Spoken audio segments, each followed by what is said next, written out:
kemana? Uangnya kemana? Habis. Oke. Ini. Jadi awalnya ini pelaku memang mencari motor, penyewa motor untuk disewakan, kemudian menghubungi korbannya melalui yang handphone. Setelah itu pelaku ini mendatangi korban, kemudian bermaksud menyewa selama 1 hari motor tersebut. Kemudian membuatlah perjanjian hanya sehari, dan biaya sewanya nanti diserahkan setelah kembali.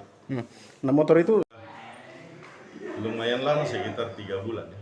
Pelaku membawa kabur motor tersebut, kemudian kita melakukan serangkaian penyelidikan, mencari informasi keberadaan pelaku dan mendapatkan informasi keberadaan pelaku.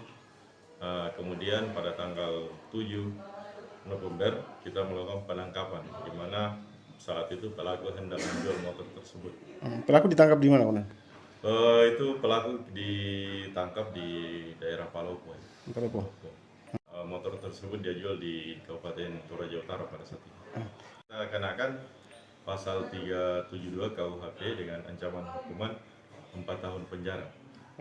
Barang bukti. 1 unit sepeda motor, kemudian serta STNK-nya.